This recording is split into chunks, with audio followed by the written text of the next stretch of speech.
5페이지 사우랑 안 했죠? 기도합시다. 우리 오후도 주님께서 함께해 주시고 인도해 주셔서 우리 마음 기쁜 부분까지 주님 축복하시고 인도해 주시옵소서. 예수 이름으로 기도합니다. 아멘. 하나님 이렇게 들어보면 사람들이 서서히 이렇게 변화되잖아요. 변화되고 또 알아가고. 모든 사람 다 똑같을 필요는 없어요. 각자가 다르기 때문에. 그런데 하나님께 인도하시는 방법이 이제 좀 지나고 보면 다 하나님께서 정말 적절하게 인도하셨다 그런 생각이 들어요. 라이프 스토리는 다르지만은 결국은 하나님의 좀 풍성하심에 이끌고 가시는 것이 얼마나 아름답고 그런지 모르겠다 싶고요. 그러니까 이미경 자매가 전원만 할 줄은 내가 참 오랜 세월 걸리고 본인 참 민낯하시고 그래서 이제부터 조금씩 더 깊이 알아가게 되고 그래서 이제 이렇게 살지 혼자 사시는 분들 많이 계시는데 이렇게 살지 마세요. 예? 감사하고 사시고 여러분 안에서 충분히 여러분이 하나님의 영광을 돌리면서 살 수 있습니다. 그래서 저는 아까도 얘기했지만 막 저도 막 과거에는 크고 막 성공되고 막 그런 게 이제 하나님 영광을 돌리는 거 그렇게 생각했는데 그런 사람도 그럴 수도 있겠죠. 또 그렇지만 또 우리 같이 부족한 사람들도 하나님이 충만히 영광 받을 수 있다는 그 하나님 나라의 관점이 그렇게 바뀌어져 가더라고 성경적으로. 그래서 충분히 하나님께 감사드릴 수 있고 영광 돌리는 삶을 살 수 있다. 혼자 살아도 걱정하지 마시고 돈 없다고 그래서 하나님 영광 돌리지 못하면 여러분 그게 뭐 하나님 나라입니까? 세상 나라죠, 그죠? 그러니까 여러분이 뭐 못 배워도 괜찮고 나는 뭐 우리 교회인들에 대해서 옛날에 조금 좀 아쉬운 감이 있었죠. 우리 교회인들 뭐 이렇게 다 그렇고 뭐 좀 그런 마음도 있었는데 좀 많이 바꿔주시고 그래서 지금 이제 그런 마음 전혀 없는 것 같아요. 자, 5페이지 사울 봅시다. 사울왕은 열등감과 자기 비하에 사로잡힌 그런 왕이었는데 사울 왕은 원래 그렇게 열등감에 빠질 그런 자는 아니었습니다. 왜냐하면 사울 왕이 굉장히 뛰어난 사람이거든요. 그래서 여기 성경 보면 이스라엘의 왕으로 선택됐을 때 사울은 이스라엘의 모든 사람 중에서 가장 준수하고 모든 백성보다 어깨만큼이나 키 큰 것을 자랑이라. 근데 그 당시에는 이게 신체의 조건이 얼굴 잘생길 때 그거보다는 굉장히 좀 신체가 건강, 키가 크고 그때는 뭐 그냥 전부 싸움하는 거 아니에요? 싸움 잘하는 게 그게 훌륭한 사람이죠. 또 싸움은 뭐 무기가 있는 총도 있는 거 아니고 신체가 좋아야만 전쟁을 앞설 수 있기 때문에 이때 그 사울은 다른 사람들 키가 하나 더 컸다는 것은 그만큼 뛰어난 신체적 조건을 가지고 있었던 그런 사람이었다고 성경에 기록하고 그래서 사무엘이 뭐라고 표현하냐면 사무엘이 좀 모든 백성 중에서 짝하리가 없는 자. 사무엘이 가지고 있는 좀 문제라고 할까요? 좀 재밌어요. 성경 보면은 사무엘이 굉장히 외모에 약합니다. 참 놀랍게도.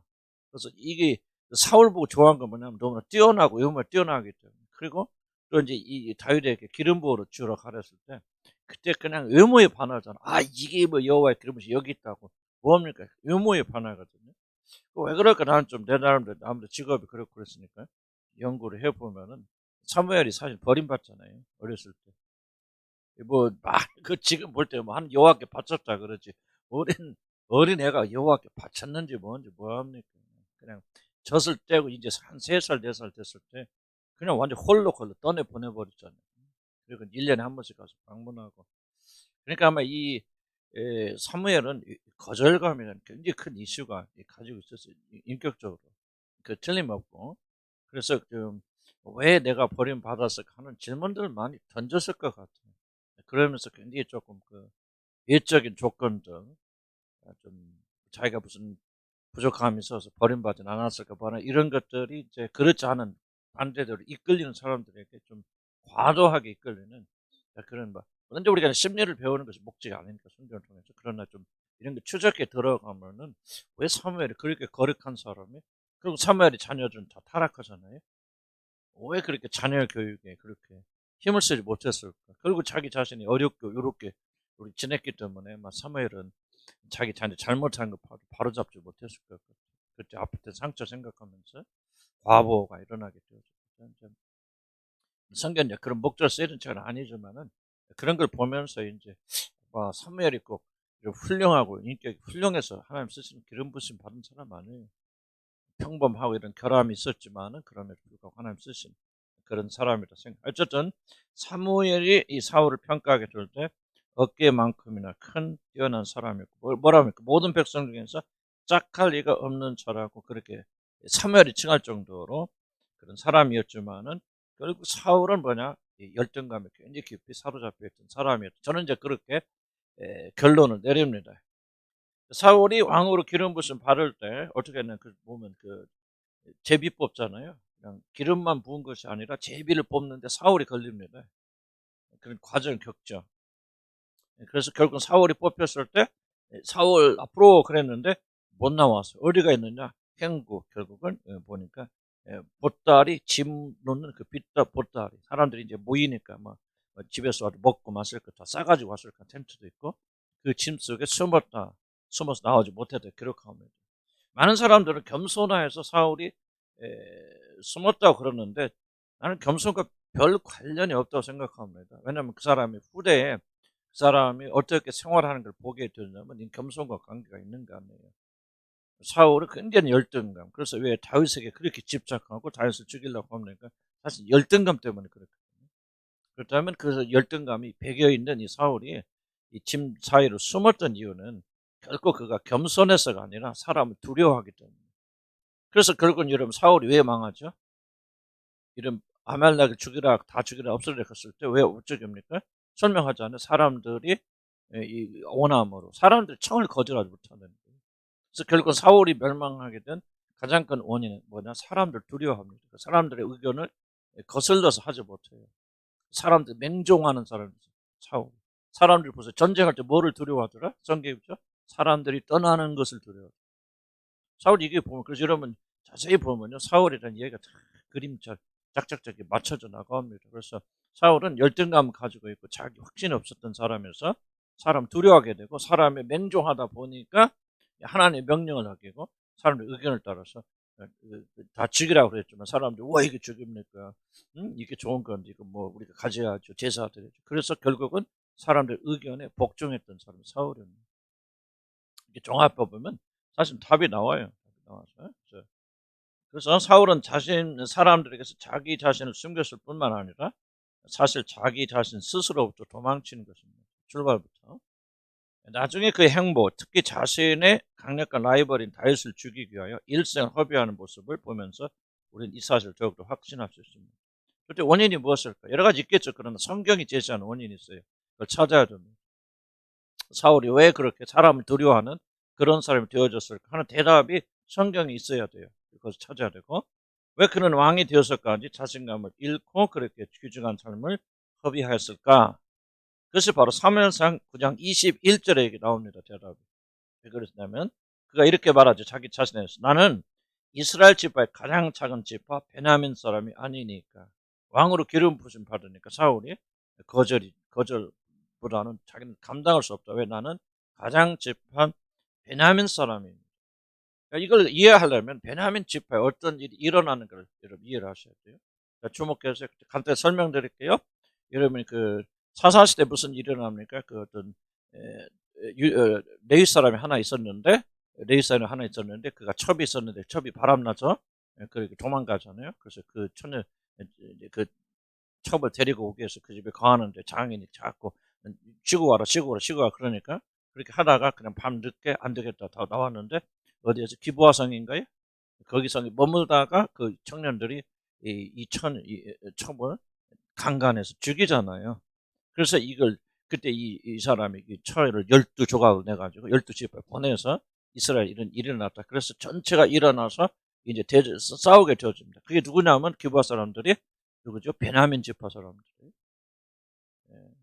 베냐민 지파 사람들인데 그러니까 나한테 좀 제가 조금 혼돈할 수 있는데 정확하게 좀 더 읽으면 그런데 그래서 그 전쟁에 가자. 맞아. 그 베냐민 지파 사람들인데 근데 그래서 이게 11부족하고 베냐민 지파 싸움을 하게 되죠. 전부 전멸하게 되어져 600명만 생존하게 되었습니다. 베냐민 지파에서. 그래서 이 베냐민 600명이 산소로 들어가다가 이제 나머지 이스라엘 백성들 후회하고 이제 한 지파가 없어졌구나. 그래서 600명을 이제 데리고 내려오라 그래서 그 짝을 지어주고 그래서 겨우 살아남게 된 게 베냐민 지파입니다. 그러니까 베냐민 지파는 유대 지파에서 어떻게 보면 흔적도 없이 사라지게 되고 가장 어떻게 좀 저주받고 그렇게 하는 소수의 지파로 그렇게 전락하게 되어진. 그러니까 사울이 지금 뭔 얘기 내 집안 얘기하는 거예요. 우리 집안이 이런 집안인데 어떻게 여기서 왕이 나오겠냐. 다른 말로 표현하면 이런 베냐민 지파 내가 왕이 되었을 때 누가 따르겠냐 이 말이에요. 이게 지금 이 말이거든요.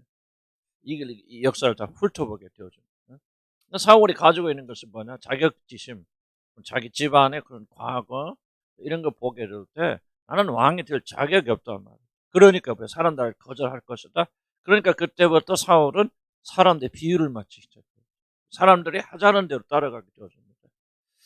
그래서 나중에 그 하나님께서 명령하세요. 아말렉도 명령하세요. 여러 가지 명령하셨는데 그걸 지키지 않냐는 거예요. 왜 자기가 드려서는 안 되는 제사를 드립니까? 나오자 답변의 성경에 사람들이 흩어지는 거예요. 그러니까 이 사람들은 사람이 흩어지고 사울은 사람이 날 버린다면은 나 같은 거 어떻게 왕이 됐는데 사람들이 날 버리고 다 흩어진다면은 나는 끝이야 라고 하는 두려움 때문에 결국은 사람들을 맹종하게 되었고 사람들 맹종하게 되었는가 하나님 명령이 있었을 거 아니에요. 그걸 의식을 하였겠죠. 그런데 사람들이 압력을 가하게 되니까 그 압력에 굴복하여서 비참한 죄를 맞이한 게 누구냐? 바로 사울이다. 그 말이에요. 사울의 실패, 자기 열등감 어디서 나옵니까? 자기 출신 과정. 나는 어디 출신이고 베냐민 지파 아닙니까? 저는 이제 유출하는 거지만 그럼에도 불구하고 성경에 근거를 해서 제 나름대로 좀 지식을 좀 동원해서 본다면은 사울은 다른 게 아니고 바로 자기 출신, 내가 어디 출신이냐 뭐 이런 것 때문에 굉장히 많은 좀 고통을 받았던 그런 사람이에요.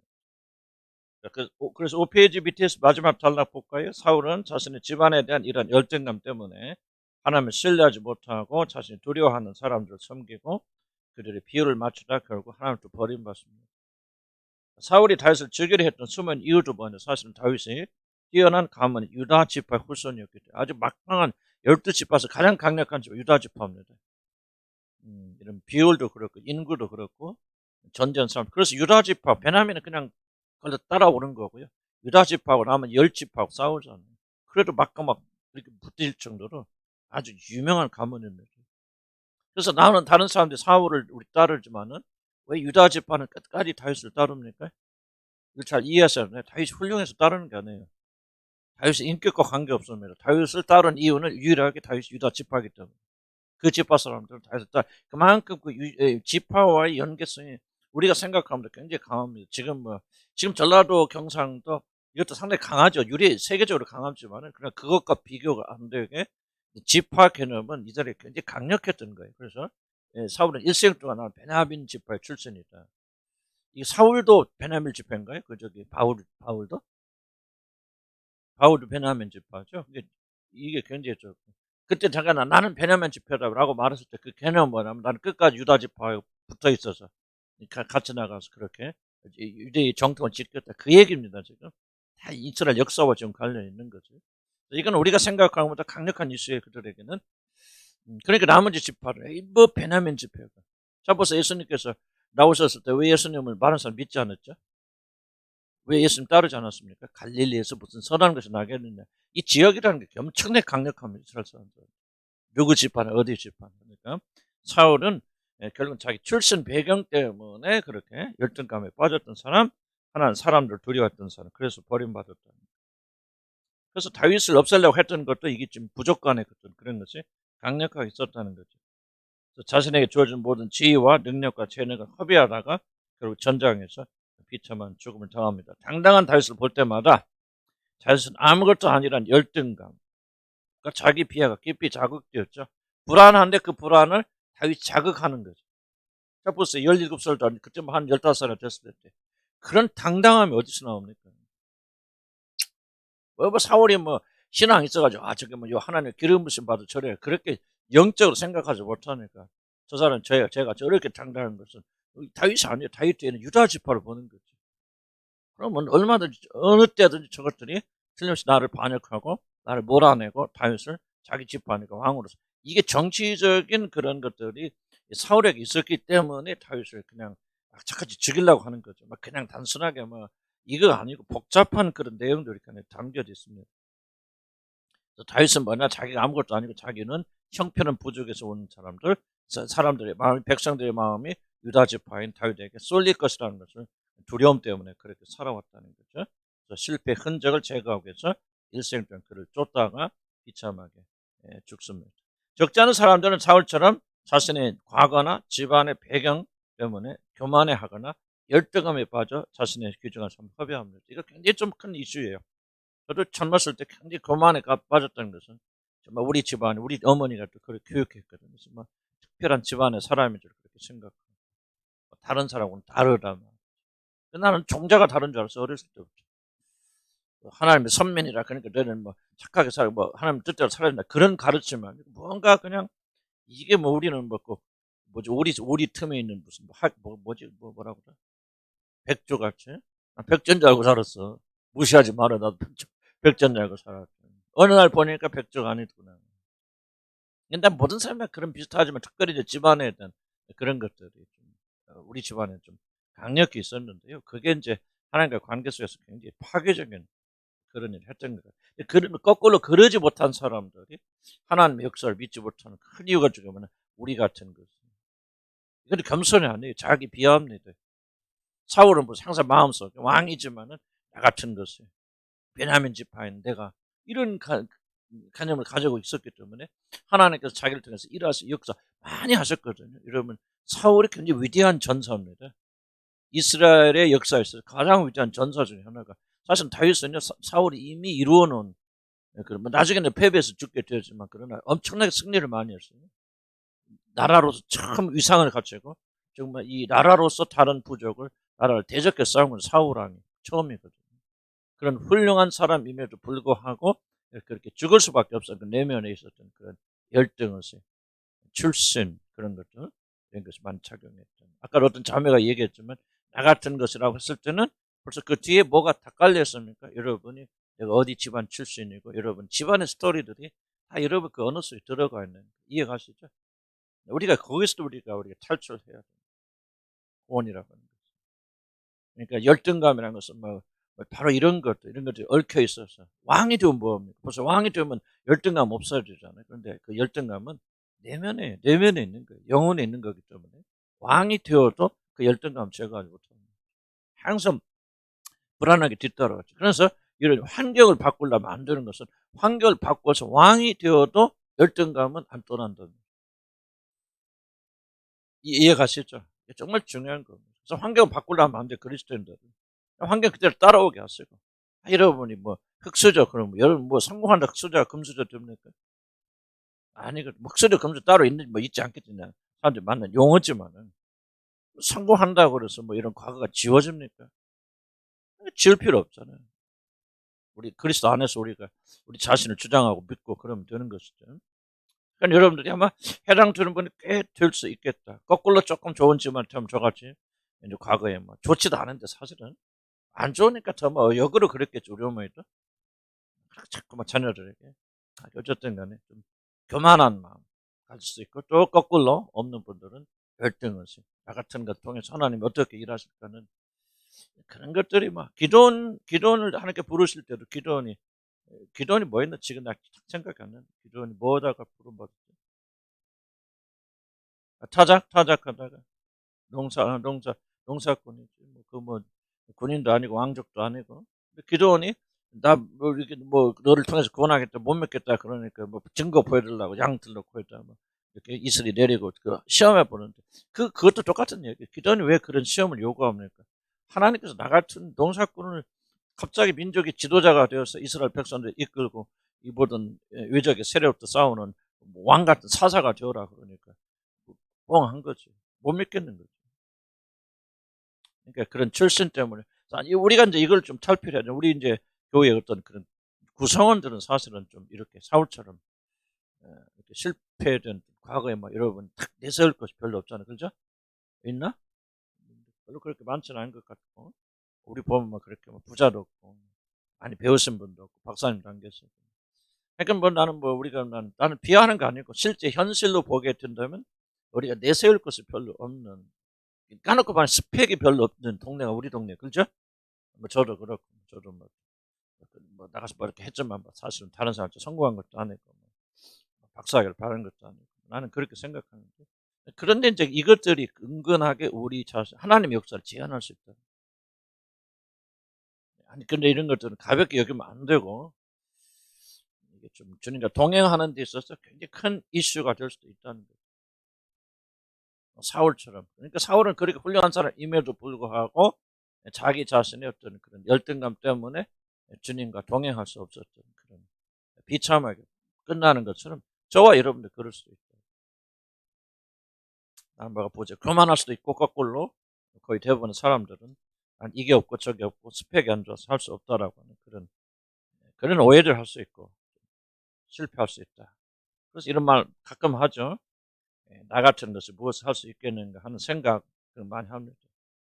하나님의 능력을 자신의 배경이나 실패나 부끄러운 과거 때문에 또 제한할 수 있지 않습니까? 겸손이 아니다. 그 다음에 모세 봅시다. 모세. 그 밑에 있는 부분들 조금 넘어가고요. 무슨 말 이해합니까? 여러분들 좀 그런 생각 있나요? 있을 수 있겠죠? 이래서 안 된다, 저래서 안 된다. 나는 뭐가 됐든지 간에 성질이 그렇고 뭐가 됐건 자기 자신의 결격 사유 때문에 하나님 능력을 제한하는 이런 것들은 바로 사울의 그렇게 모세 봅시다. 모세.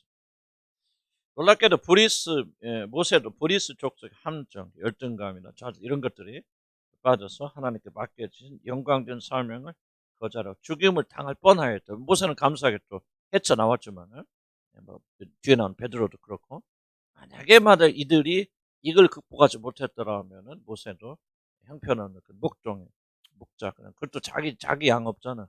누구의 장인의 양을 쳐주는 목자로 살다가 애기 낳고 그러고 죽었을 것이다. 난 그렇게 생각이 되어져요. 그러나 위대한 민족이 되어졌던 것은 이 브리스 민족 함정을 그가 깼기 때문에 하나님께서 깨우쳤기 때문에 그랬을 것이다. 우리가 성경을 이해하려면 굉장히 많은 상상이 필요합니다. 물론 이 상상은 공상이 아니고 성경에 근거한 상상이 되어요.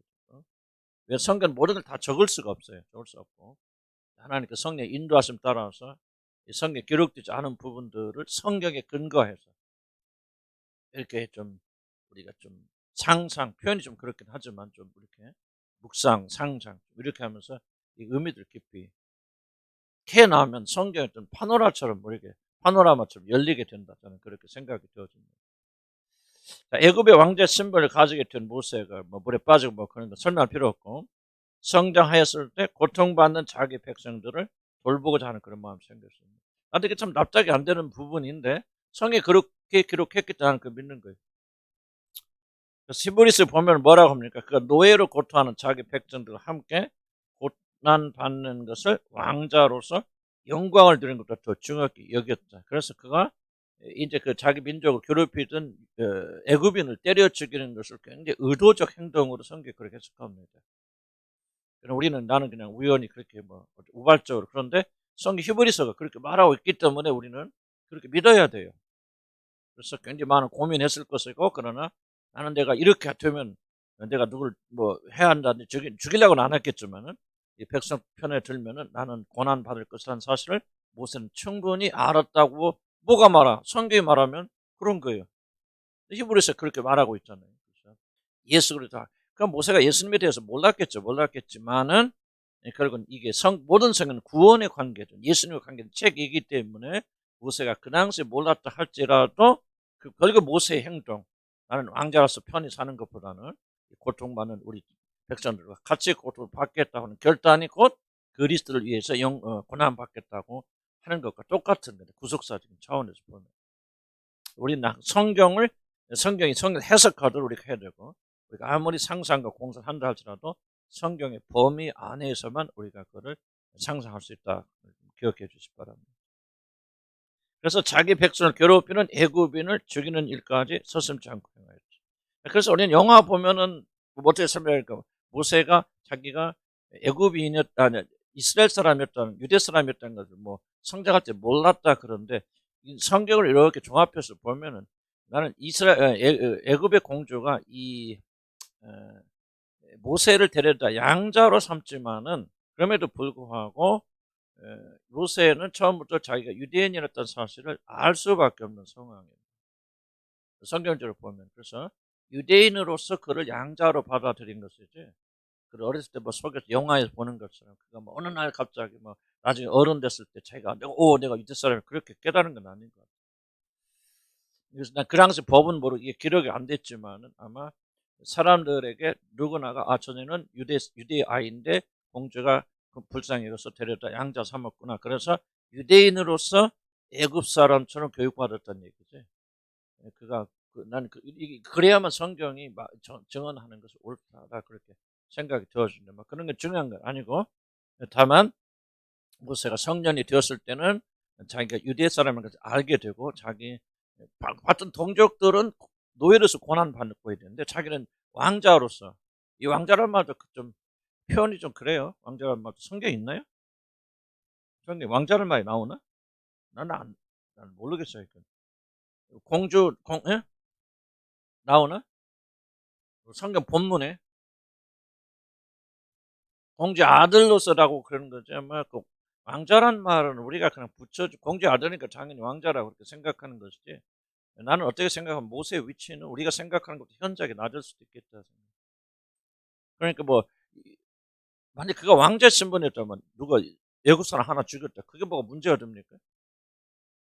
근데 그게 당장 문제가 돼서 바로가 그걸 죽이려고 할 때는 이거는 모세는 노예의 신분은 아니지만은 자유인이 있을지 모르지만 그의 신분은 애굽인으로서가 아니라 공부도 하고 학문도 다 닦았고 그랬지만은 그럼에도 불구하고 그는 자유한 시민이었을 것이지만은 그럼에도 불구하고 그의 신분은 유대인으로서 남아 있을 가능성이 상당히 높다 그렇게 생각해요.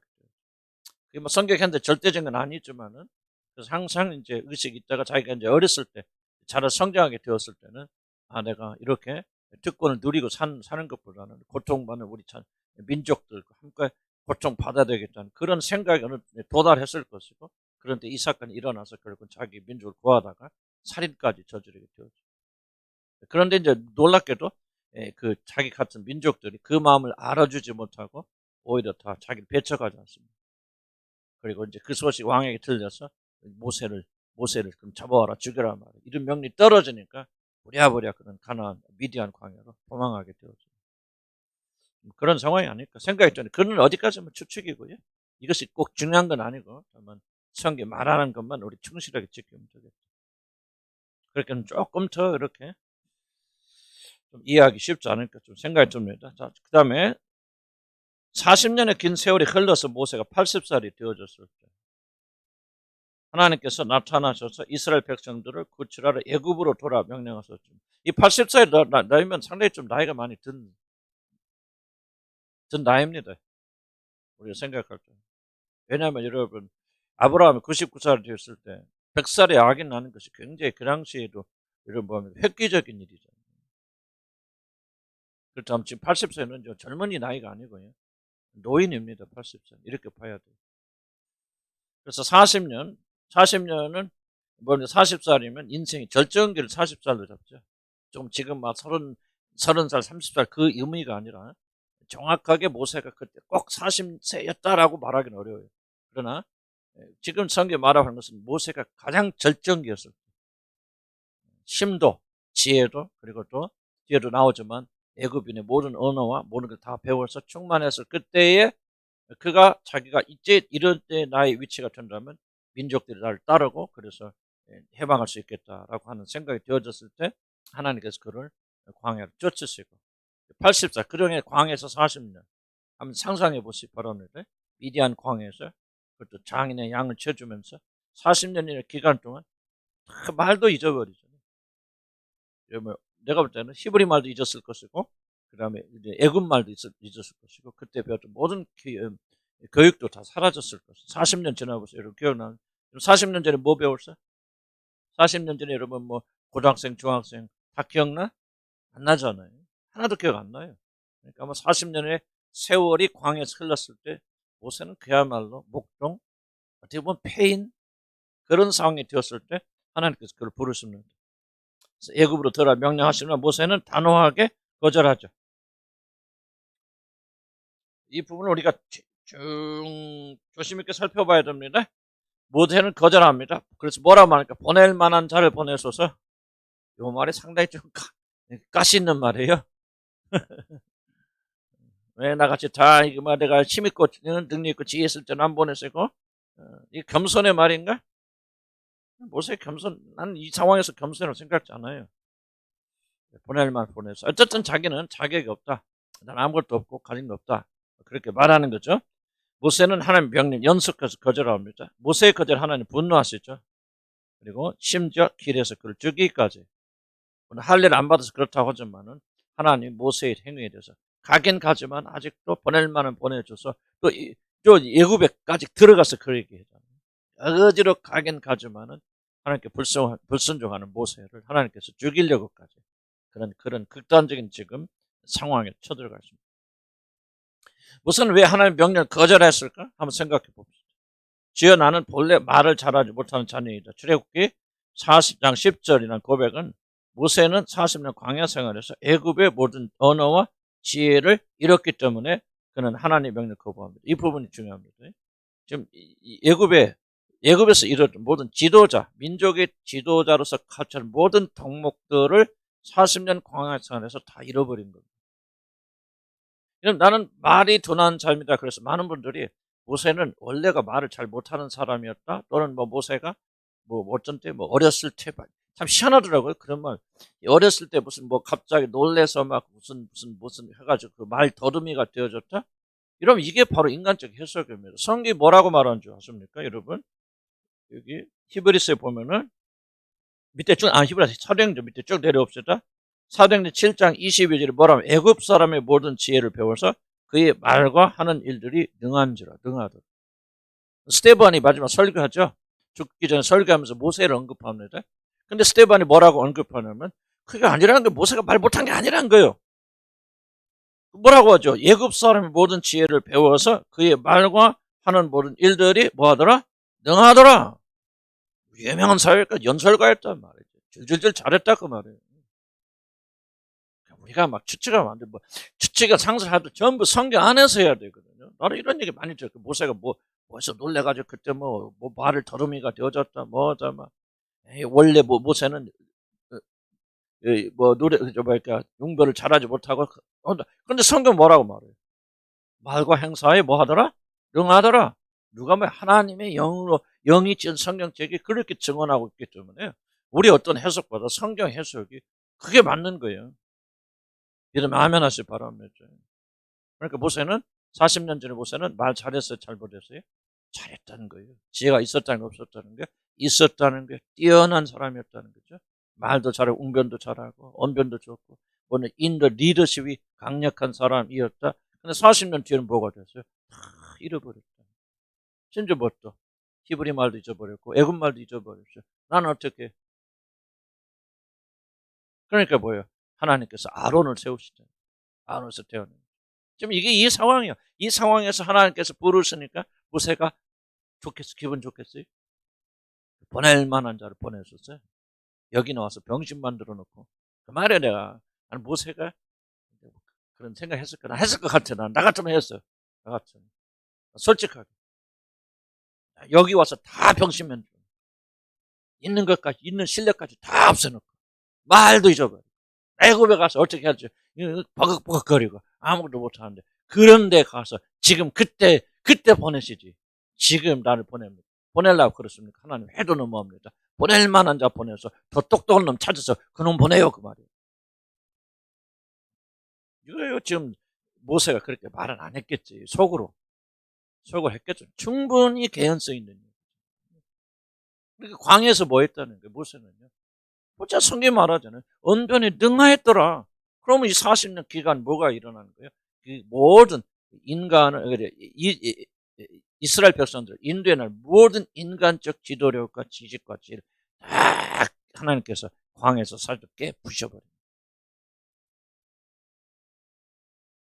뭐만 남겼을까요? 40년 전 뭐만 배웠을까요? 양 치면서 양들 똥오 좀 치면서 목자에 배우잖아요. 나는 이게 기가 막히게 생각해요. 왜? 모세가요 어떻게 그 이스라엘 300만 원 이끌고 나오는데 그놈들도 보통 놈들입니까?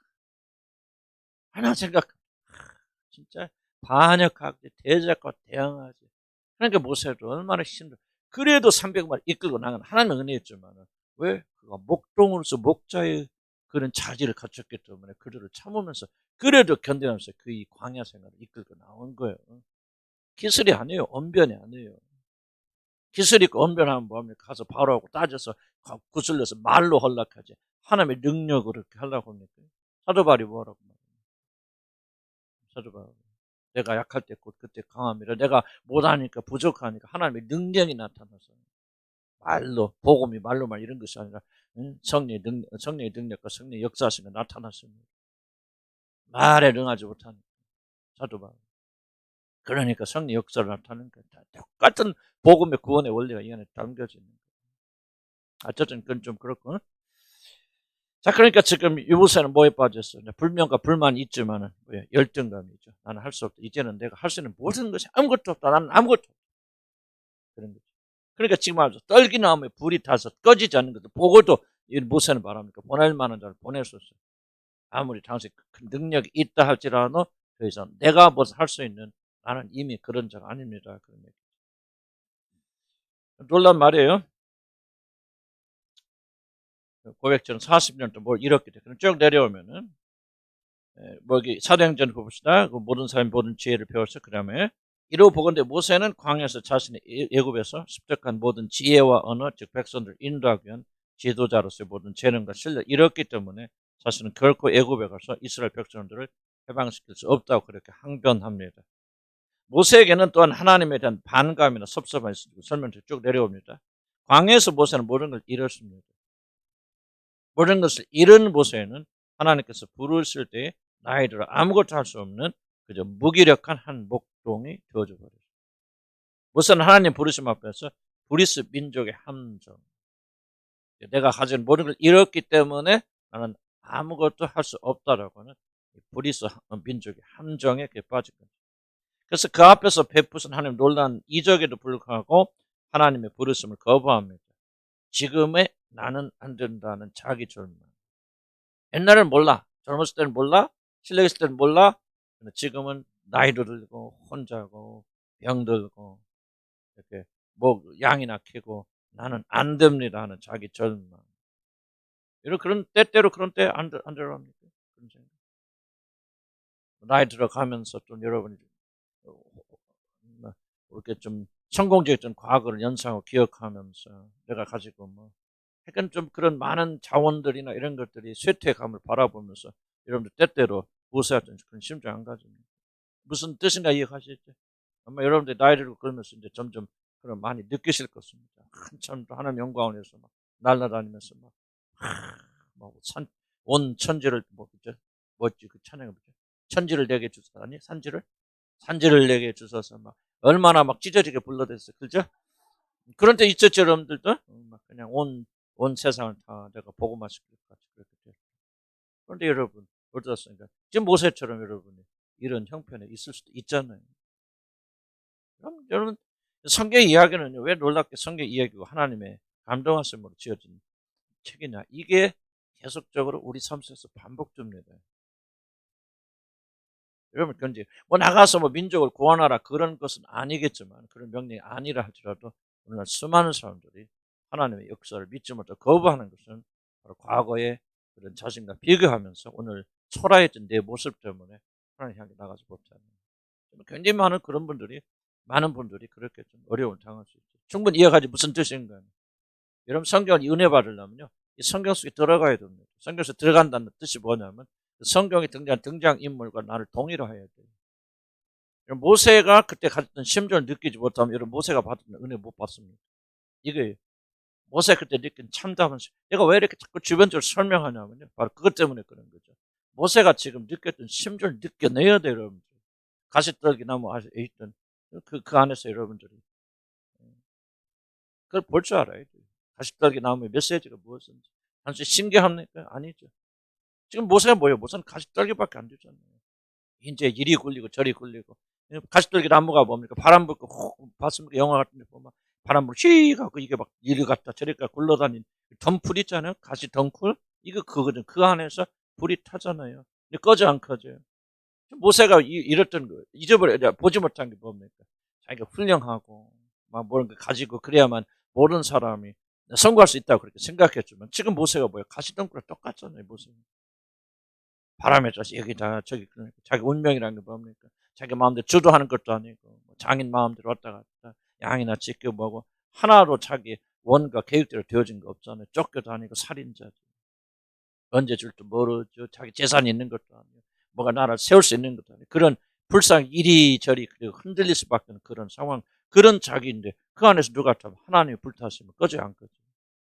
이게 중요한 메시지거든요. 모세겠죠. 그런데 많은 사람들 그런 상황에 있게 되어줄 때 결국 자기 자신 실패, 자기 자신의 현재의 모습 모든 것들 잃어버렸고 했던 그런 무기력하고 무능력한 자기 모습을 바라보면서 하나님께서 자기 안에서 일하실 것이라는 믿음이 상실되어져 있는 상태가 모세가 지금 가시덤불 앞에는 그런 상태라는 이해가시죠? 나는요 왜 심리학보다도 성경을 더 선호하냐면 이 사람 저 인간의 어떤 이 심리를 더 어떻게 더 잘 설명합니까? 이렇게까지 적나라하게 우리 영혼의 깊은 걸 뚫을 수 있는 게 있습니까? 아니, 여러분들 보세요. 뭐 여러분들 해당이 안 될 수 있겠지만 그러나 이런 어느 시점에 가면 부딪히잖아요. 여러분 이 아픔과 이 어떤 이 모세가 느꼈던 심정 이런 것을 동의를 하면서 은혜 속에 들어가야 되는데 부인하면 어쩔 수 없고 부인하면 여러분 은혜 못 받겠죠. 그러나 그 속에 들어가게 된다면 참 모세를 부르시는 그 어떤 그런 광경 모세가 보낼 만한 자를 보내서라고 대답할 수밖에 없었던 모세의 내면 세계를 여러분 읽는다면 이게 하나님의 말씀 놀라운 은혜의 말씀이다. 저는 그렇게 생각이 되어집니다. 대충 뭐가 흘러가는지는 좀 이해가시죠? 이해가요, 안 가요? 갑니까? 그렇습니다. 자, 이제 마지막 보면은 우리도 모세처럼 배움이나 학습이나 무엇이니까 자신을 드러내고 사람들을 인도할 수 있는 아무런 것이 없다고 생각될 때 또는 그런 것들이 사라지고 특히 이제 나이 드는 것도 굉장히 중요한 그 요소 중 하나입니다. 바로 그럴 때 열등감에 사로잡히게 됩니다. 다른 사람들에 비해서 각 가방끈이 짧거나 학색이나 지혜가 부족할 때, 즉 자신이 자랑할 것이 없을 때 우리는 열등감에 사로잡히거나 비하로 자기 자신을 괴롭히기도 합니다. 그래서 우리들은 아무것도 할 수 없다고 생각하며 주저앉습니다. 그럴 때 하나님께서는 우리들과 같이 일하실 수가 없다. 모세가 계속해서 거부했지만 하나님 결국 그를 버리실 수 있겠죠. 그러나 어쨌든 모세는 하나님의 말씀에 좀 설득당하여서 결국은 떠나게 되어지는. 어디 좀 이해가요? 이 부분이? 성경의 중요한 자기가 뭐냐? 우리가 성경을 해석한다는 무슨 말이냐면 그 당시에 그 일어난 사건을 오늘 우리들이 일어난 사건으로 이게 해석하지 않으면 성경은 메시지가 없습니다. 모든 자들에게 모세 이야기가 다 메시지를 주는 게 아니고 모세와 자기 자신을 동일하면서 그런 사람이 이제 모세가 되어져서 그 메시지를 드러내야 돼요. 그래서 설교자들이 제가 이 작업을 왜 이렇게 하느냐면 하나님의 뭐 성경 3,000년 전에 기록됐어. 모세가 3,000년 전의 사람이라고 합시다. 4,000년 전의 사람이 그 모세에게 일어난 그 사건이 어떻게 우리와 연관이 되냐고. 연관이 안 되면 하나님 말씀 아니거든요. 연관이 되어져야 되는 이게 이제 목회자가 설교자 역할이 바로 과거에 일어난 사건을 오늘 이 말씀을 듣고 21세기 사람들하고 어떻게 연결되는 이 다리 브릿지가 연결돼요. 그래서 이걸 설명하기 위해서 제가 돌아가면 설명하죠. 그래서 여러분들이 들어야 돼요. 언젠가는 여러분들이 모세 같은 심령 속에 들어가서 그렇구나. 내 자신이 아무것도 아니고 하나님 뭘 하시려고 해도 나는 안 돼요. 오늘의 나는 힘듭니다. 다 빼앗겼어. 잃어버렸어. 도대체 내가 뭘 하란 말입니까? 하는 그런 심정을 가질 때 있겠죠. 이해가지 무슨 말인지. 여러분 그러면 계세요? 내 얘기가 또 모세 얘기가? 그럼 한번 손 들어보세요. 네, 몇 분 계십니다. 네. 그럼 봅시다. 다 자기 얘기는 안 해요. 맞을 수 있고. 그 다음 이제 베드로. 이게 이제 놀라운 해방의 말씀 가져다 주고요. 이게 좀 여러분들한테 정말 돌파시킬 수 있는 굉장히 하나님 말씀밖에 없다고 생각해요. 4번 베드로 봅시다. 베드로. 뭐 비슷비슷한 얘기인데 약간 좀 다른 주제 말씀. 주님을 모른다고 3번이나 부인한 베드로는 이제 갈릴리로 돌아오죠. 예수께서 이르실 때 무서워하지 말라. 가서 내 형제를 갈릴리로 가라 하시니 그래서 먼저 가라고 해서 다 갈릴리로 돌아옵니다. 이 말씀에 따라서 제자들은 갈릴리로 돌아갑니다. 바로 거기서 베드로는 주님을 만나서 회복되어 부름을 받았어요. 이게 좀 세팅도 굉장히 놀라워요. 왜냐하면 지금 이게 두 번째 부르심이거든요. 베드로가 예수님을 세 번이나 모른다 부인하고 그 갈릴리 호수에서 그를 만나서 예수님께서 치유하시면서 다시 마지막 요한복 마지막 번 너는 나를 따르라 하고 이 부르심으로 끝납니다. 자, 어디서 지금 베드로가 부름 받았죠? 바로 그 장소 아닙니까? 갈릴리 호수에서 첫 번째 부르서 베드로에게 내가 너를 사람 낚는 어부가 되게 하리라. 그런데 사실은 베드로 편으로 보면 그 부르심이 실패로 끝나죠. 마지막 예수님 세 번을 모른다고 부인하고 예수님 살아났지만 가라 그러니까 그냥 여기 와 있지만 지금 베드로는 그 실패 연속선상이죠. 연속. 이해갑니까? 지금 그 중간에 아무것도 안 일어난 거예요. 예수님 보긴 봤지만 그러나 치유가 되지 않고 지금 예수님 얼굴 차마 볼 수 없겠지. 베드로는 얼굴 못 들고 그냥 낙담하고 낙심하는 그런 상태. 주님께서 그를 갈릴리로 보내셔서 거기서 그를 다시 부르신다는 것은 굉장히 좀 의미심장한 그런 부분이다. 그렇게 생각이 되어집니다. 우리 주님께서 베드로를 만나 세 번이나 내가 나를 사랑하느냐는 그 질문을 던지신 것을 주목할 필요가 있습니다. 물론 이것은 베드로를 치료하는 어떤 심리학적인 치료 기법을 말하는 것이 아닙니다. 분명히 무슨 기억지라고 하는데 그걸 그런 식으로 해석해서 성경을 모독하면 안 된다 나는 그렇게 생각이 됩니다.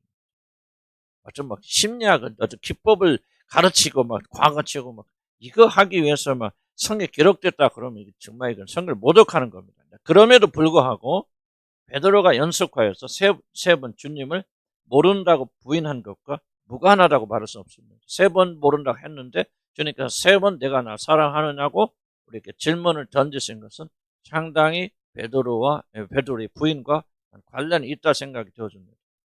우리 주님은 오직 베드로가 주님을 사랑한다는 사실을 베드로 스스로가 깨닫도록 지금 주님께서 잘 들어보세요. 주님께서 베드로가 자기를 사랑하는지 모르기 때문에 베드로야 나를 사랑하느냐 하고 물어보신 거예요. 하나님 예수님 아시지만은 지금 베드로가 가장 지금 고민하고 번민하고 있는 게 뭘까요? 내가 과연 주님을 사랑하는가? 그렇잖아요. 내가 사랑한다면 어떻게 내 주님을 세 번이나 모른다고 부인할 수 있단 말이에요. 이게 지금 베드로의 가슴속에 남겨진 가장 큰 퀘스천이거든요. 이 퀘스천이 해결이 안 되면 베드로는 나중에 사도로서 회복되기 어렵습니다. 그래서 예수님께서는 자기가 모르는 게 아니고 하나님이신 그분께서 베드로 스스로 내가 하나님을 주님을 사랑하는구나. 그렇구나. 하는 것을 회복시켜 주시는 과정을 그 목적을 위해서 우리 주님이 세 번이나 네가 나를 사랑하느냐고 그렇게 물으셨다고 저는 그렇게 확신합니다. 우리 주님께서 질문 던질 때는요 다 그런 용도 목적이 있습니다. 질문을 던지실 때는 궁금해서 던지시는 게 아니에요. 질문 받는 자들의 유익을 위해서 그렇게 질문하시는 겁니다. 그 다음에 이제 그렇게 깨닫고 질문하시고 그 다음에 베드로가 어떤 죽음을 죽을 것이다. 젊었을 때 내가 원하는 대로 가지만 내가 늙었을 때는 네가 원치 않은 것을 띠띠어서 가리라 그렇게 말씀하시고 그리고 마지막 말씀 너는 나를 따르라 그렇게 됩니다. 성경에 기록된 것들 중에 나는 가장 아름다운 부분이 있다면 난 이 부분이라 생각합니다. 참 주님께서 그냥 너 제자라 이게 아니고 오셔서 회복시켜 주시고 그리고 진실로 너는 날 따르라고. 난 이게 진짜 아마 성경에 등장 가장 아름다운 부분이다. 저한테는 난 이 부분이 가장 아름답지 않을까 생각이 듭니다. 그 다음 밑에 좀 중요합니다. 중요한 질문은 우리 주님은 왜 이런 과정을 통해서 구태여 베드로를 회복시킬 필요가 있으셨을까라고 하는 질문입니다. 이 은혜만 받고 앞으로 주어질 성령 세례만 받아서 성령만 능력 받아서 베드로가 막 그렇게 되어주면 되지 왜 구태여 베드로의 마음 특히 자신감을 회복시키는 일을 우리 주님이 그때 하셨을까 하는 질문입니다. 우리는 베드로가 나중에 쓴 자선 서치는 베드로 전후서를 읽으면서 요즘 우리 주일날 설교 베드로 전서 하잖아요.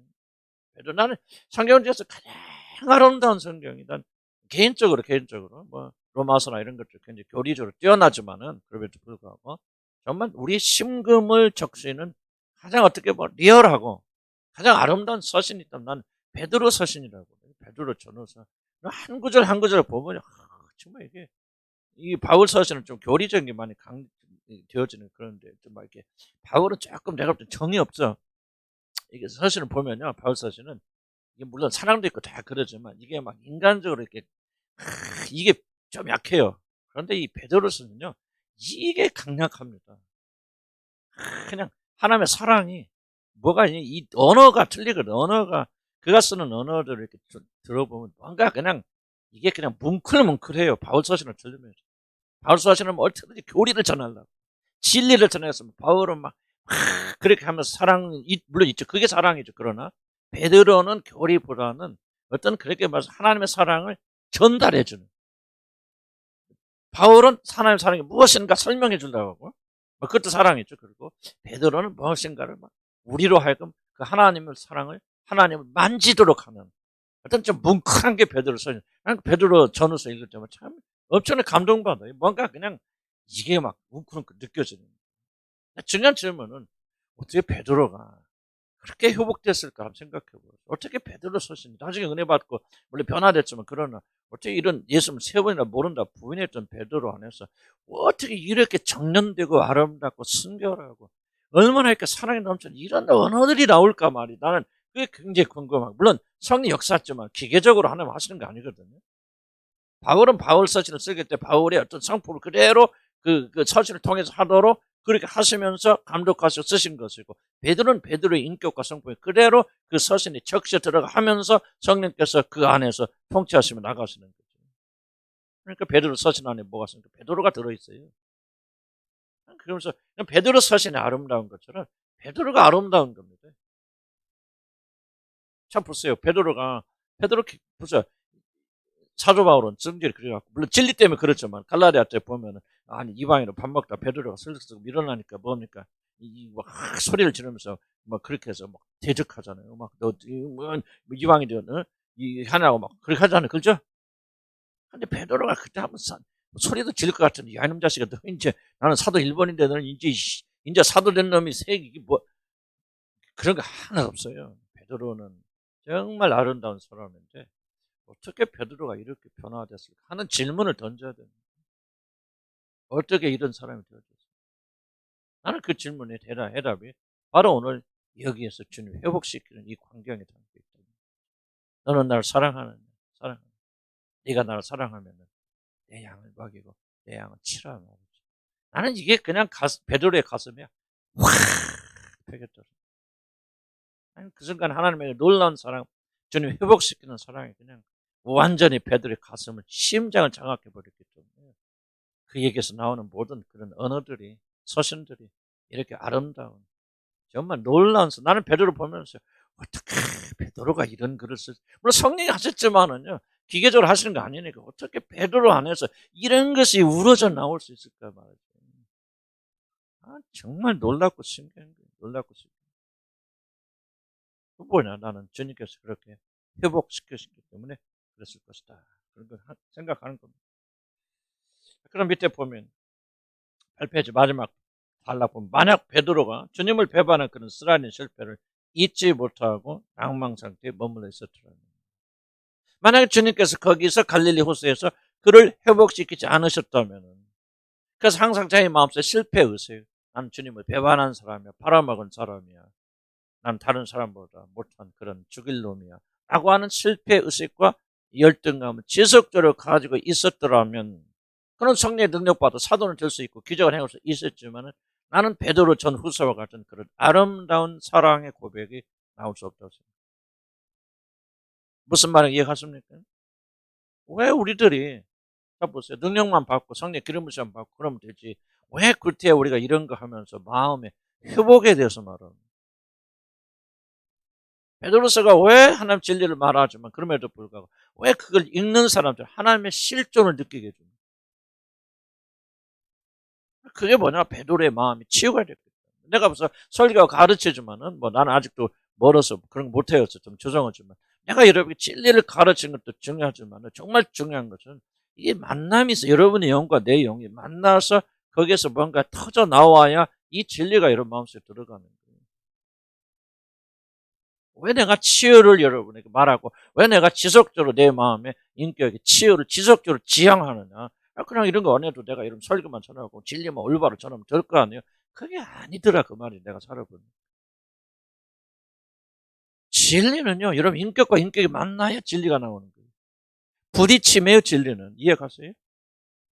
베드로서실 읽을 때마다 왜 그렇게 우리 와서 뭉클뭉클하면서 하나님의 실체를 느낄 수 있습니까? 베드로의 그 인격, 변화된 성품, 그 깨달은 주님의 사랑, 이것이 그 안에 살아있기 때문에 그것과 우리가 만나게 될 때 이 진리는 우리를 적셔줍니다. 어려운 얘기예요. 그러나 무슨 말을 하는가 조금은 이해가요? 이걸 여러분 읽을 줄 알아야 돼요. 주님께서 왜 우리 마음을 치유해 줬습니까? 마음이 치유된 사람이 전파하는 복음과 그러지 못한 사람의 복음은 전혀 다릅니다. 이런 진리는 받아서 그래 예수 믿어야 천국가 뭐하고 이런 진리도 할 수 있지만은 변화되지 않은 사람이 진리 선포를 통해서는 그 사람이 하나님의 실체를 맛볼 수가 없어요. 무슨 말인가 이해하시죠? 우리는 하나님에 대해서 전하는 자들이 아니고 하나님을 전하는 뭐예요? 증인들이 되려면은 사실은 여러분들이 저는 아직 추구하고 멀었지만은 그렇게 소원하고 있는 게 뭐냐? 바로 이 여기를 통해서 하나님이 이를 흘러 들어가야 돼요. 마틴 루터 존슨 목사님이 설교를 잘 합니까? 잘 못해요. 내가 설교학적인 차원에서 보면요. 그렇게 참 그렇게 뛰어난 설교자는 아닙니다. 설득력 있는 설교자네요. 그런데 많은 사람이 이렇게 말합니다. 누가 그죠? 우리 기억이 안 납니다. 하나님 아는 지식. 이름 어떻다 하네. 패커. J.I. 패커가 패커라는 패커도 알고 유명하신데. 맞아. 패커. J.I. 패커가 그 사람이 마틴 루터 존슨 목사님 대학생 때 그게 출석했어요. 거기에서 은혜 받고. 그분이 간증책을 보면요. 하나님의 임재를 강대상으로 끌어내린다. 그래서 누구든지 그 설교를 듣고 있으면 하나님의 임재를 느낀다. 마틴 루터 목사님 설교 내용 보면은 사실 그렇게 뛰어난 설교도 아니거든요. 그런데 그 설교를 들었던 사람들은 한결째 뭐라 하냐면 하나님의 임재를 끌어내리는 강대상의 하나님 임재를 가득 차게 하는 몇 안 되는 설교자 중에 한 분이다. 이렇게 J.I. 패커 그렇게. 바로 지금 이걸 말하는 거예요. 왜 우리가 베드로 사신을 보면서 뭘 보면서 바울 사신을 굉장히 교리를 전파해서 그분은 전심을 다하는 사람이에요. 사실 이런 좀 정적 이런 것도 생략해 나가는 것인데 베드로 사신을 보면서 뭐를 느끼냐? 왜 하나님의 임재를 느끼느냐? 하나님 살아계심을 느끼느냐? 하나님의 사랑을 우리가 이렇게 부딪히게 되느냐? 바로 베드로가 그리스도 안에서 치유됐기 때문에. 만약 그래서 하나님께서 예수님 오셔서 회복시켜 주시고 만약 이 회복이 없고 지속적 열등감을 가지고 있고 자기 확신이 결여가 되어 있고 어떻게 나 같은 것을 그랬으면 하나님은 안 쓰실 수도 있겠지만 쓰신다 그랬다도 기계적인 사용법이 되지 못해요. 그래서 저와 여러분이 마음의 치유를 계속 받아야 될 이유가 뭐냐? 바로 이런 것들이에요. 아멘. 그래서 우리는 뭐로 부름받았는데 증인으로 부름받았다는 거예요. 진리를 설명하는 해설가로 부름받은 게 아니라 여러분이 하나님의 자녀라는 사실을 집안에 가서 보여주라 그 말이죠. 보여줄 있는 사람, 여러분의 삶을 통해서 그리스도 흘러나가는 그런 자가 되려면 지금 우리들이 하고 있는 내용들을 우리가 통해서 우리가 치유받자면 이건 불가능한 얘기입니다. 우리가 이거 해야 구원받는 게 아니에요. 이거 해야 천국 가는 게 아니에요.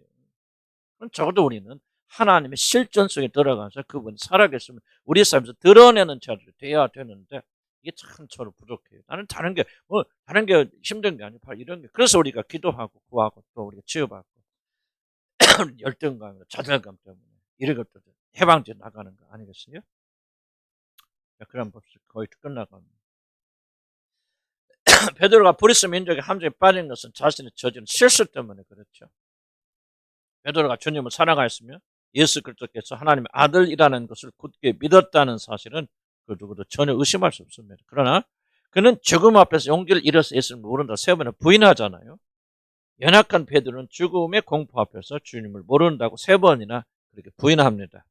그래서 그는 부활하신 주님 앞에서 얼굴을 들지 못하고 자신이 주님을 깊이 사랑한다는 사실을 자신에게 고백하고 있지 못합니다. 육신의 연약함에서 오는 실패나 실수는 죄는 우리를 위축시킵니다. 그러니까 하나님께 일하시지만요. 이게 하나님이 흘러갈 수 없다는 거예요. 위축되죠. 그렇죠. 하나님 어떠신 분이요? 사랑이 많다고 말하지만은 자기 안에서 그 사랑을 느끼지 못하잖아요. 그럼 어떻게 하나님의 사랑이 그 사람 통해서 흘러갑니까? 하나님은 사랑이시라고 말할 수는 있지만은, 막 그걸 좀 은혜 받을 수 있게 손 역사 그러긴 하지만, 그렇게 말하는 여러분의 자신 속에서 정말 하나님의 사랑이 실존적으로 흘러가나 이거죠.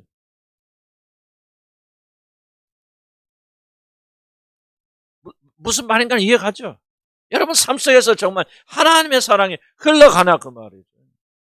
그럼 왜 그게 불가능합니까? 구원받은 우리들이 뭔가 우리 마음이 위축되어 있고 열등감 이런 것들이 우리 마음을 뭐라고 쓰면 베드로 보아서 나 같은 것이 내가 주님 세 번에 부른다 구원 부인했던 내가 무슨 그러니까 내가 주님이 전하로서 전하긴 전하지만 그렇겠습니까? 그게 아니죠. 구원받을 뵙고 치유받을 거는 이러면서 베드로서 내가 우리들이 뭐야 예수 그리스도 뭐야 그 하나님 아들 메시아 되신 그분을 우리가 손으로 보고 눈으로 보고 손으로 만진봐라.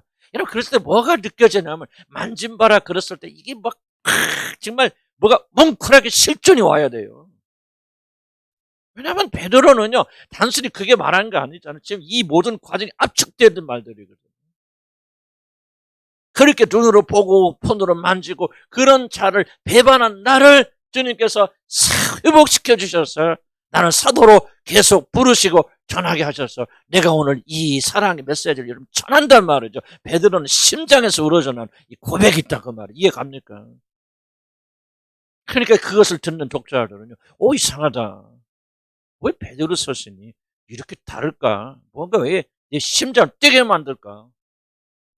놀라운 거예요. 뭐 바울 서신도 비슷하겠죠. 그러나 난 바울 서신은 그런 부분은 조금 약하다 생각. 요한 보세요. 요한복음. 왜 뭐가 다르잖아요. 아 다르잖아. 좀 어려운 얘기가 나는 생각이 들지만 적어도 우리 하나님 믿는 그런 백성들이 우리가 정말 보세요. 막 열등감 있고 좌절감 있고 실패의식이었어. 나 같은 것이 어떻게 그러면서 여러분이 우리는 하나님 친자한테 무슨 의미가 있어요. 여러분. 말로는 그렇게 말하지만 속에서 뭐가 우러져 나오는 에너지가 없잖아요. 그러나 여러분 이 감사와 감격 속에서 말이죠.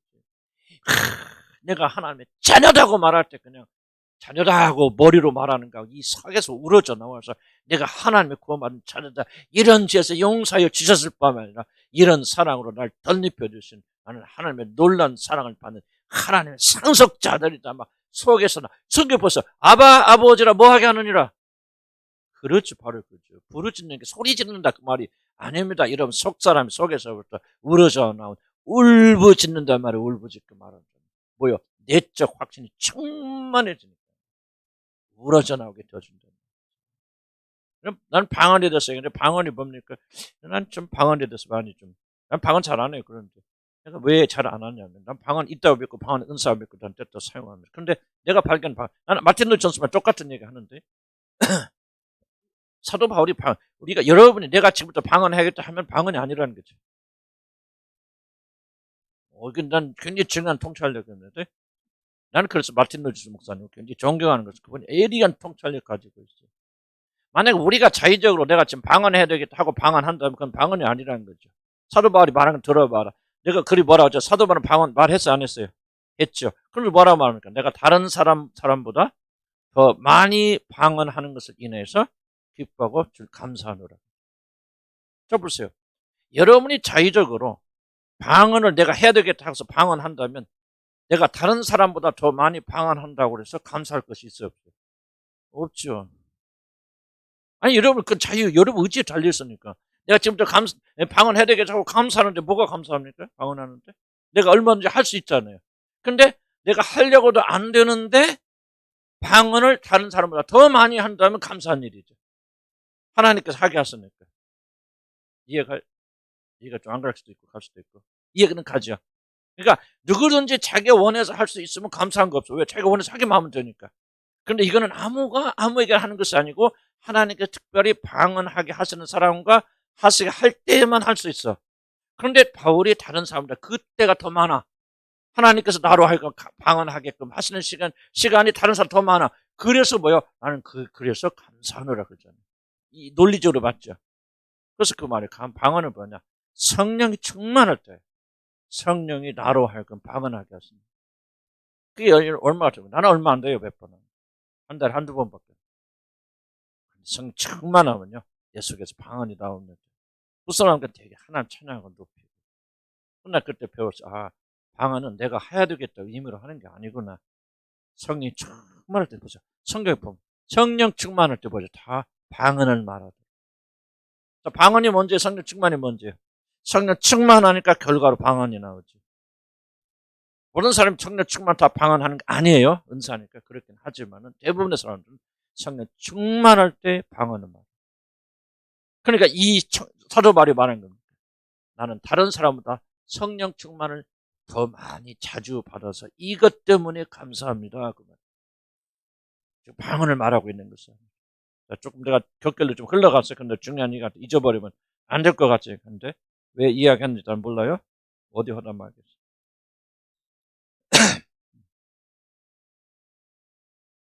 어쨌든 하여간 가슴에 또 흘러 들어가는 그런 것이 중요하다. 적어도 이제 그런 사람이 되어줘야 된다. 난 그런 사람이 될 수 있다 없다 여러분들은 있다 믿음을 가지시고 예수에 대해서 전하는 것이 아니라 예수 그리스도가 우리 안에서 전달되는 그런 사람이 되는. 그러려면 뭐 해야 돼? 나 같은 것이 이거 안 되죠. 베드로서 나 같은 것 해봐. 유다 보세요. 가룟 유다 나 같은 것이 그래서 결국은 자살하잖아요.